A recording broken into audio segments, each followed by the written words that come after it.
అసెంబ్లీలో రాష్ట్ర ప్రభుత్వం ఆమోదించిన బీసీ బిల్లును కేంద్ర ప్రభుత్వం పార్లమెంటులో ప్రవేశపెట్టి ఆమోదించాలని డిమాండ్ చేశారు బీసీ సంక్షేమ సంఘం రాష్ట్ర అధ్యక్షులు రవికృష్ణ.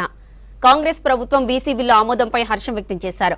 హన్మకొండ అంబేద్కర్ జంక్షన్లో రాహుల్ గాంధీ, సీఎం రేవంత్ రెడ్డి, పొన్నం ప్రభాకర్ ఫోటోలకు పాలాభిషేకం చేసి సంబరాలు జరుపుకున్నారు బీసీ సంక్షేమ సంఘం నాయకులు. ఇక అసెంబ్లీలో బీసీ బిల్లును ప్రవేశపెట్టి ఆమోదం తెలపడం గొప్ప విషయమన్నారు. బీసీ బిల్లు ఆమోదం తెలపడంపై సీఎం రేవంత్, మంత్రులకు ప్రత్యేక కృతజ్ఞతలు తెలిపారు బీసీ సంఘం నేతలు.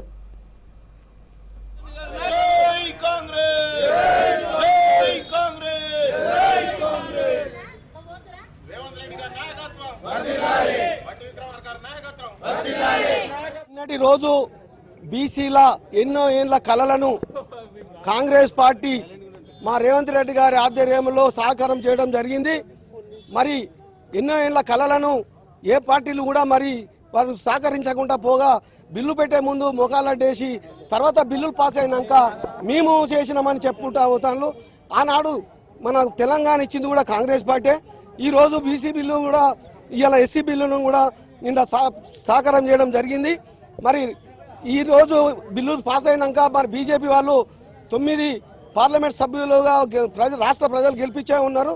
మరి వాళ్ళు కూడా రేపు పార్లమెంటులో మోదీ గారితో ఈ యొక్క బిల్లును పాస్ చేసే విధంగా కృషి చేయాల్సిన బాధ్యత బీజేపీ ఎంపీలపై ఉందని ఈ సందర్భంగా తెలియజేసుకుంటూ మరి కాంగ్రెస్ పార్టీ కేవలం ప్రజల పక్షాన అన్ని విషయాలు కూడా ముందుండి పోరాడుతుందని ఈ సందర్భంగా తెలియజేసుకుంటాం. ఈ రాష్ట్రంలో గత ఎన్నికల ముందు కామారెడ్డిలో బీసీ డిక్లరేషన్ పేరు మీద రాహుల్ గాంధీ ఏదైతే మాట ఇచ్చారో ఈ రాష్ట్రంలో మా ప్రభుత్వం వస్తే ఖచ్చితంగా బీసీల లెక్కలు తేల్చి బీసీ కులగణన చేపట్టి బీసీలకు 42% రిజర్వేషన్లు ఇస్తామని చెప్పి ఏదైతే కామారెడ్డి డిక్లరేషన్లో వాళ్ళు ప్రకటించడం జరిగిందో ఆ ప్రకటనను దృష్టిలో పెట్టుకొని ఈ రాష్ట్రంలో ఏర్పడిన కాంగ్రెస్ ప్రభుత్వం రేవంత్ రెడ్డి హయాంలో ముఖ్యమంత్రిగా ఉన్న ఈ కాంగ్రెస్ ప్రభుత్వం తూచా తప్పకుండా వారి మాట నిలబెట్టుకొని ఎన్నికల గెలిచిన సంవత్సరం లోపే ఒక జీవోను తీసి బీసీ కులగణన చేపడతామని చెప్పి దాని బడ్జెట్లు కేటాయింపి ఖచ్చితంగా